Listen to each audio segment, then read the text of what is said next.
Hello and welcome to the Apologetics 315 podcast with your hosts Brian Auten and Chad Gross.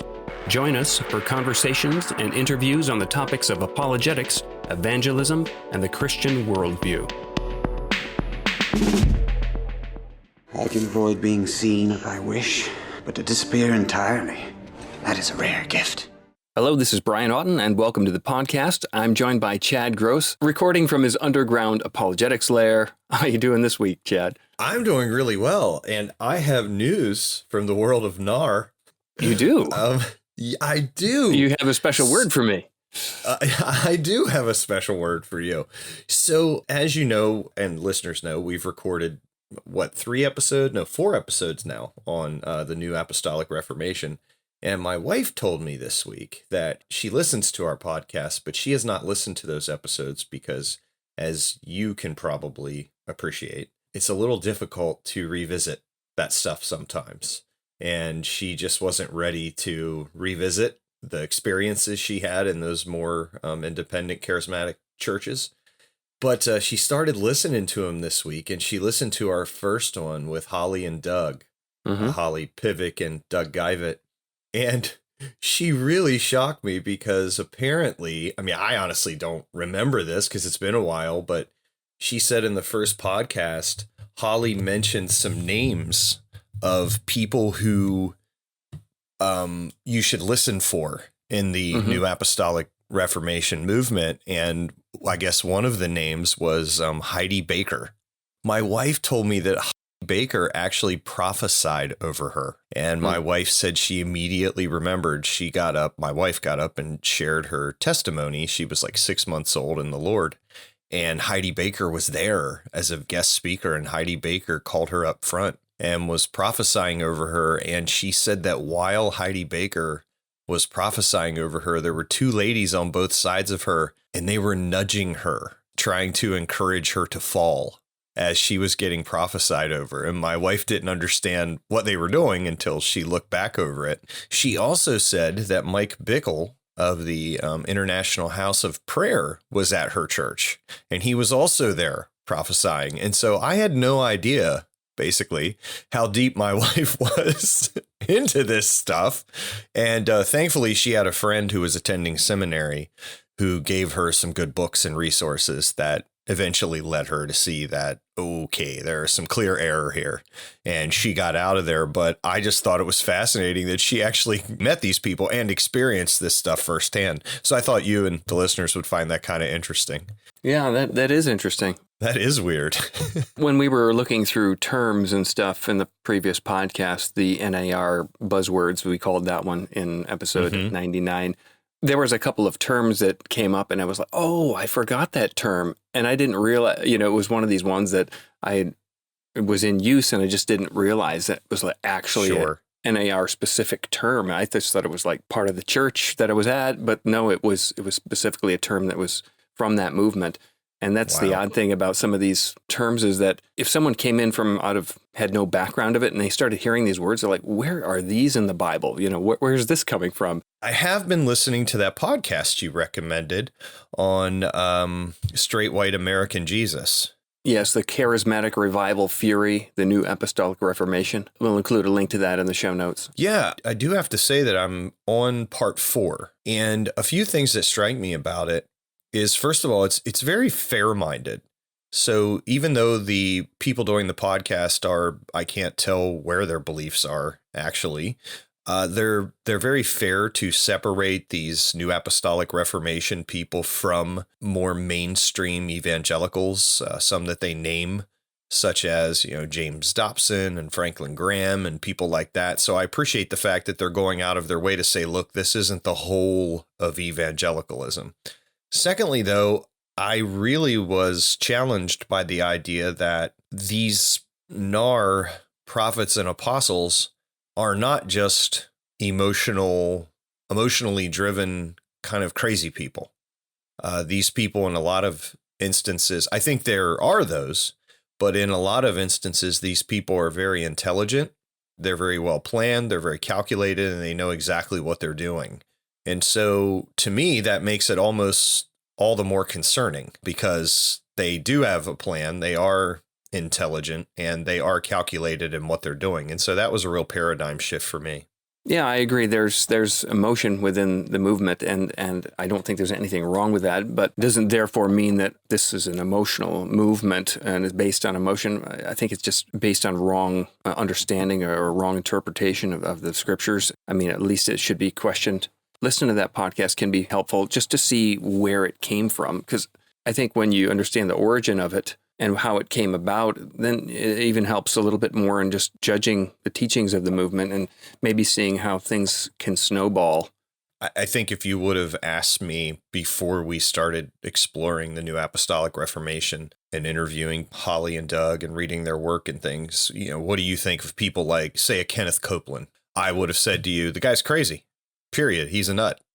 And that would have been, but I think I'm learning that I'm a little naive in saying that. There's a little bit more to it than that.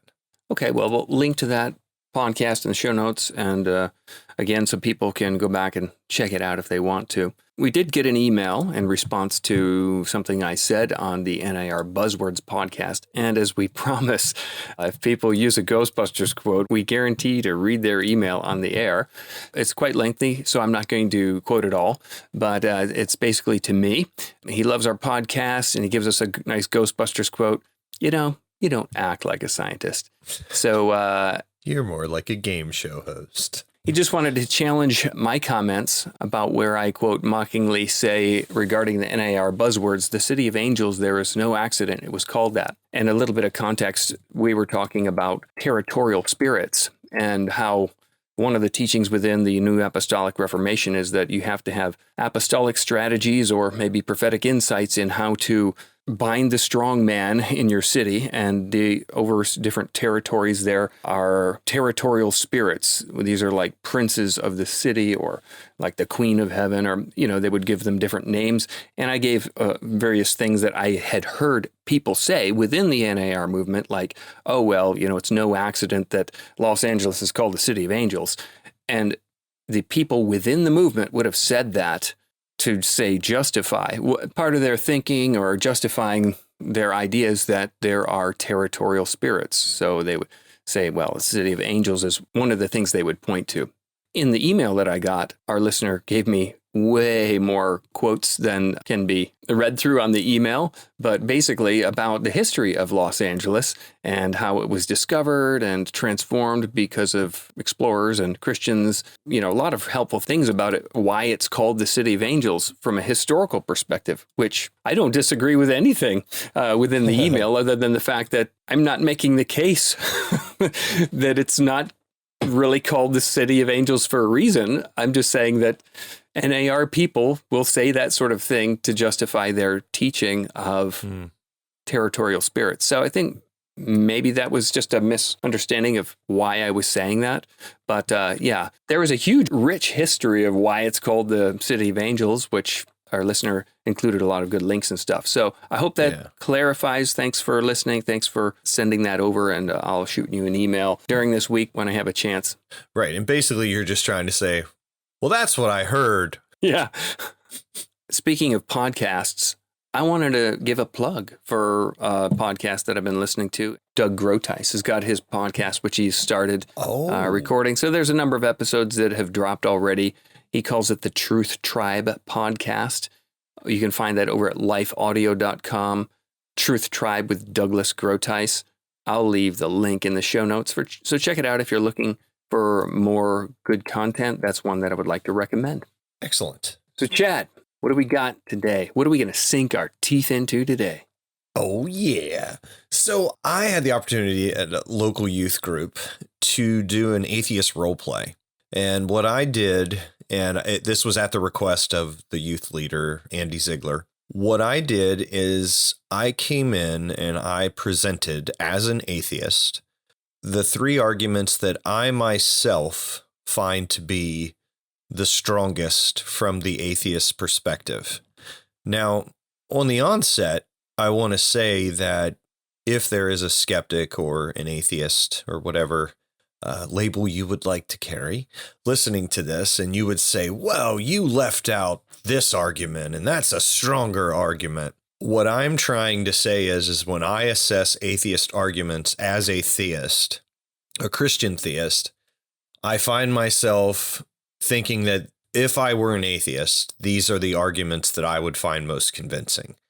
And as we've said before on the podcast, Brian, different people find different arguments convincing. And so if you think I left an argument out that is more potent, it wasn't because I was trying to present any kind of weak atheism or a straw man. It was just because I can only honestly assess the arguments and present the ones I find the most powerful or the most potent. That doesn't mean everybody's going to agree with me. And I'm not trying to say all atheists agree that these three arguments are the most potent. So I just want to make that clear to kind of remove that stumbling block that could be there for somebody. So what I thought would be fun today is for me to present kind of a nutshell version of the argument, provide maybe a few examples and a syllogism, and then for you and I to just talk about what we think of the arguments. Mm-hmm. And I do feel like it's important to say that a lot of times these arguments are addressed from the perspective of a generic theism. So, for example, that, just a personal God exists. And it's important to know that Brian and I are advocates of addressing these arguments from a biblical Christianity perspective. And so we will be addressing them with all the tools of biblical Christianity because we believe things like, does truth exist? Does God exist? Are miracles possible? Is the New Testament reliable? We believe all of those things are evidentially justifiable. And so we're going to be using all of those tools as we assess the arguments. And so that's our approach and our perspective. All right. So what I did is, and again, I'm not going to do this just for the sake of the listener, but what I did is I presented this in a story form because I always think that arguments can be more potent in a story format. I think that's one of the reasons Jesus used parables, right? It's because they're very memorable and they relate to people. And so I really, for the first one, it was the argument of divine hiddenness. And when I presented the argument from divine hiddenness, I will freely give credit to Cosmic Skeptic, a.k.a. Alex O'Connor. I've always found his presentation of the argument to be the most emotionally challenging and intellectually as well. But I think academically, the person who presents this argument most potently would be J.L. Schellenberg in his book, The Hiddenness Argument. I kind of have a conglomeration of both of those approaches in the way that I presented the argument.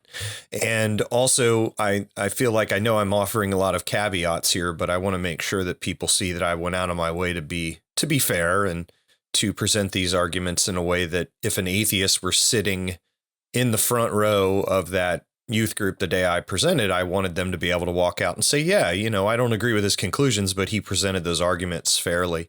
And so, but at the same time, please keep in mind that I wasn't presenting to a group of academics. I was presenting to a group of teenagers. And so I did take that into account as well. However, I will say that this group of teenagers was quite astute and engaged and intelligent. So the way I presented the argument is that let us imagine that there is an atheist. And again, this comes a lot from Mr. O'Connor. There is an atheist who is not resisting God. He sincerely wants to know that God exists. He wants to have a relationship with God. He's reading the Bible. He is fellowshipping with other Christians. He's reading early Christian literature. He's reading Christian apologetics. He's trying as much as he can to engage in living and studying the Christian life, but yet he just can't accept or grasp or sense the presence of God. And the reason I'm using various words here is because it depends on the case, of course. They're not all one size fits all. And so this is what you'll often hear people call a non-resistant non-believer. So they claim that this isn't somebody who's rebelling against God, who wants to be an atheist, who wants to remain in their sin. This is some of the language you'll hear. But This is somebody who actually wants to know God, but just can't find him because he appears to be hidden from them. And so the syllogism, and this is based on Schellenberg's work, but it's shortened because, again, I was trying to be succinct, but then still stay true to the argument, is this. Premise 1, God's existence entails that there would never be any non-resistant non-believers. Premise 2, there are some non-resistant unbelievers. Premise 3, therefore, God does not exist. And to be fair, you could make that conclusion maybe a little more modest, and one could say, therefore, it is unlikely that God exists. It depends on how strong you want to make the argument. So I do want to say that just in the interest of being fair. So Brian, do you have any thoughts? Or I know the hiddenness argument has been one of interest for you.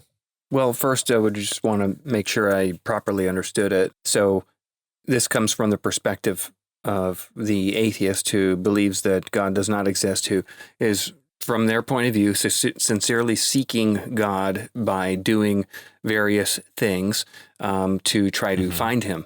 They're reading the scriptures, they're studying theology, they're looking at the arguments for the existence of God. Maybe they're praying, saying prayers, or going to prayer meetings or church services, or hanging around with Christian friends or things like that in order to try to put themselves in the place of finding God. That hasn't happened for them. And so their reasoning goes something like, I'm not resistant, but if God exists, he is the kind of God who would not allow there to be non-resistant non-belief. But I'm a non-resistant non-believer, and he's not showing himself, therefore it's more likely that God does not exist. Now, I've kind of adjusted that a bit, but I think what we're trying to capture is this idea rather than one special particular wording. Does that capture it? No, I think that's a really fair assessment. The only thing I don't even know if it's fair to say add, maybe clarify, is to say that they're assessing this based on what are classically known as God's attributes, right? And I probably should have mentioned that. And honestly, I think I did when I presented it. But again, I was trying to be succinct in the sense that they see God as all powerful, all loving, all knowing. And so if God is all those things, the God of theism, then he obviously would want to have a relationship with me. He would have the ability to reveal himself to me. I think that's an important caveat to kind of add on there, if you will. But no, I think the way you characterize it is fair. It's put well. Adding the physical accoutrement, the accoutrements like, here, I've been doing this, I've been doing that, rather than just like a philosophical, if there is a loving God who wants everyone to be saved, he would therefore reveal, putting it in a syllogism alone is not as strong as the additional stuff where one is seeking God. They're trying to do these things and it isn't working for them. God doesn't seem to be revealing himself. And so there is that emotional punch of, hey, the Christian who's hearing this is basically, the atheist is kind of taking all the suggestions that the Christian had in mind for suggesting to them and saying, I've done everything that you can possibly suggest that I know you want to suggest for me to do. I've prayed. I've read the Bible. I've done this. I've done that. I've gone to church. So I think that makes it stronger when there's that story time element, the emotional impact added to it. So when you get the philosophical aspect of, classifying this God who wants people to believe and it's in his power to make them believe or reveal himself, and it's not happening, and the person's doing the stuff on top of that, I think that makes it powerful. Another thing that I think the atheist can add to it is this, what I've heard saying, well, wouldn't you say God is like a loving father? And you're a loving father, you have a child. Right. It's in your power as a father to reveal yourself to your child, but you're not, and then your child is going to suffer an eternal torment, even though they wanted you to reveal yourself to them. So how loving is that? That God doesn't exist. So I think those sort of things all like rolled together on the face of it can be pretty emotionally powerful. And if I think, when you haven't heard those sort of arguments or objections before, it could leave you thinking, boy, that is strong. I don't know how to respond to that. Yeah, well, and I think too that one of the reasons that this argument to me appears potent is because also there are times in the life of a Christian, and I know I've experienced this before, where God seems hidden or silent to me. And so to me, I also have this aspect of I can see the intellectual and emotional oomph of the argument, for lack of a better way of putting it. But at the same time, I can also sympathize with the person because I myself have experienced what Christians have classically called the silence of God, if you will. So, of course, then the question comes is how do we best address it, right?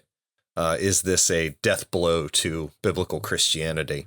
Did you ask the students or the youth group that you were with to ask questions about it, or what did they do to sort of address your arguments? Yeah, they had Q&A time, and there was one kid in the crowd that said that my expectations were wrong.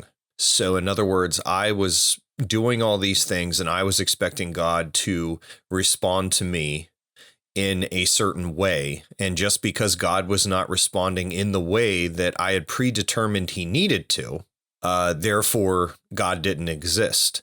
And his point is that God could have very well had good reasons for not responding in my time.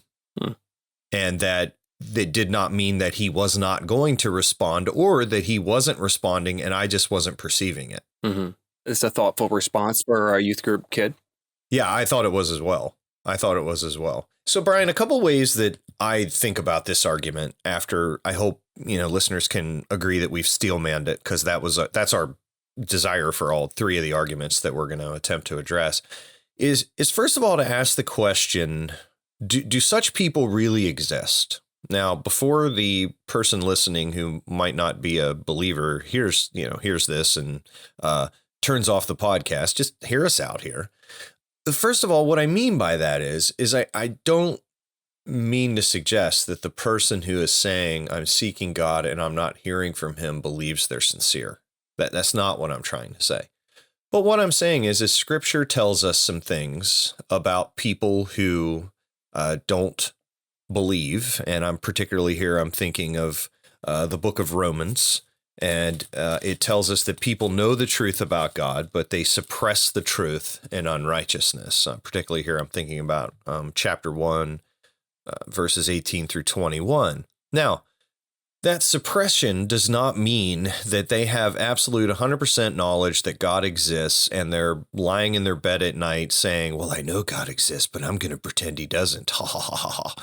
That's not what I mean. It just simply means that we're very good at deceiving ourselves because we are in a sinful state, and that I believe that people can honestly convince themselves that for periods of time that God does not exist, and that God ultimately will give them over to that, even though he is reaching out to them with his grace. And I think that I have had evidence of this in my own life. I know that once I became a Christian, I was able to look back and see ways that I was deceiving myself, but I did not know that I was doing that.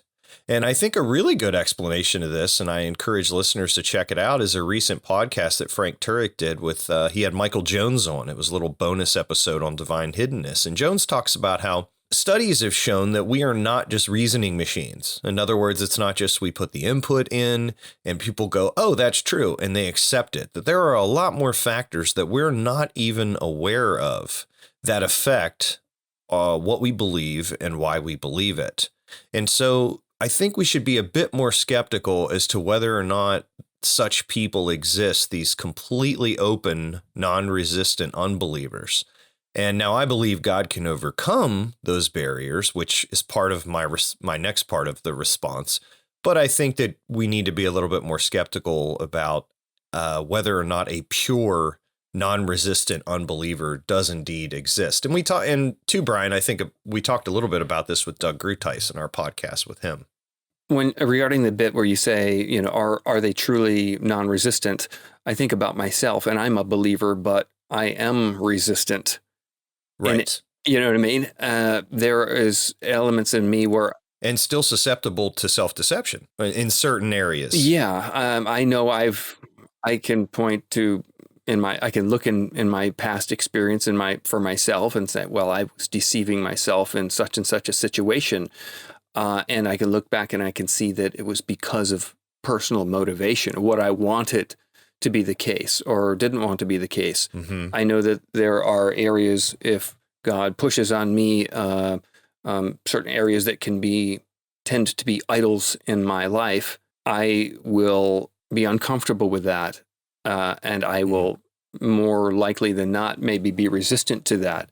So when it comes to Jesus being Lord, I think that there's this aspect of, okay, he's in charge. I don't think that there's anyone who's like, sure, take it all, Lord. No resistance here. You know what I mean? That's fair. There's this thing like, yeah, I'm willing to believe, but it's going to be hard letting go of certain things, Mm-hmm. I have more to say, but those are a couple initial thoughts. Yeah, I think that definitely complements what I've shared so far. And then the second thought I had is that we really have to take into account here God's time. So, for example, let's take Alex O'Connor, right? The example of Alex O'Connor, because I think he lays out this argument beautifully.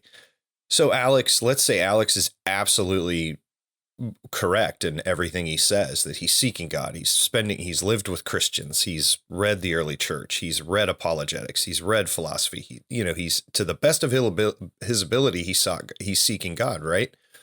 But nowhere in the Bible does it say, if you seek me with all your heart, you'll know me within this time frame. And just for rhetorical effect, what if I was making the case that God was hidden from me, he wasn't revealing himself to me?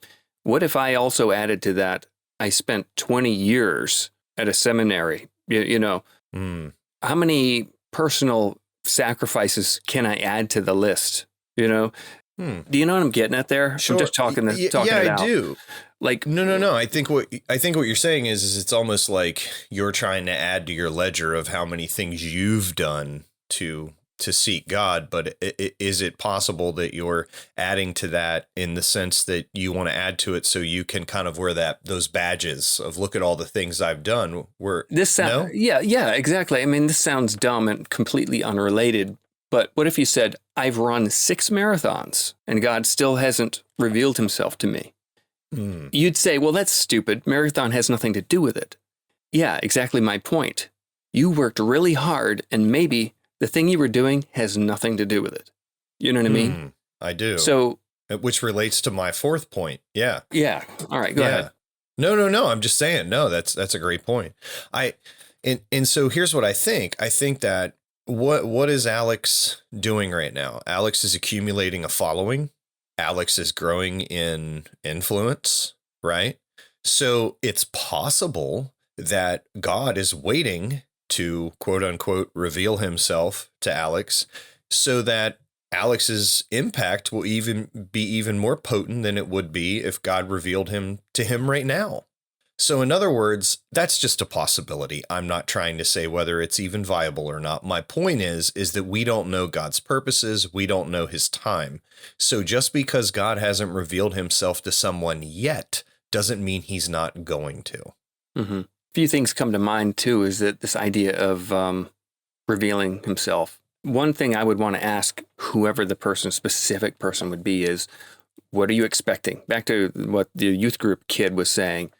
What are your expectations? All right, let's say you went to seminary for 4 years because you wanted to see if God was real. Or if you read all the New Testament twice over and you took classes and you learned Greek. What if you did all these things? What's the expectation? I want to know what's the expectation because, I can do things as a Christian. I can study and do things. What sort of experience am I expecting to get from that? Because I could study a lot and think, well, God, why aren't you promoting me in ministry?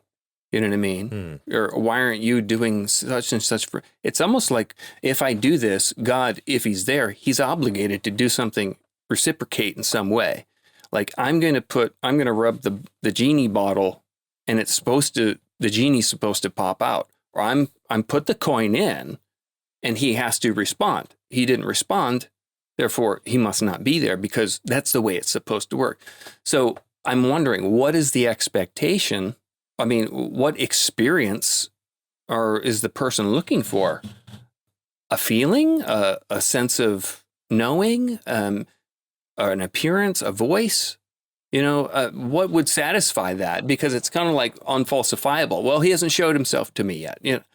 Burning bush, what are we looking for? I guess I would want to clarify that. And I get it that I could maybe sound a little mocking or dismissing. I'm not dismissing it. I'm just really would want to clarify that because it's not clear yet. I mean, that would really have to be clear. Like, what equation are you operating from? What would satisfy the person, No, I guess. And that leads like perfectly seriously into the next point of kind of my response to this is because one of the things I challenge the youth group with is that a lot of times when I listen to people who present the divine hiddenness argument in the way that I've presented it, you're absolutely right. They present it in a way of like, God has not revealed himself to me. And the question does boil down to, well, what do you mean by that in the sense of reveal? Do you mean like a voice? Do you mean a burning bush? Do you mean a burning in the bosom? What do you mean? Right. And so, but then I think to myself about someone like Jonathan McClatchy, right, who we've had on the podcast a couple times. Jonathan says, frankly, I've never had an emotional experience with God. Never had that. He's never experienced God in that way. Those are his own words. But yet he believes based upon the evidence. He believes based upon the evidence, and he trusts in God's existence and Christ's forgiveness based upon that, and he walks with Christ daily.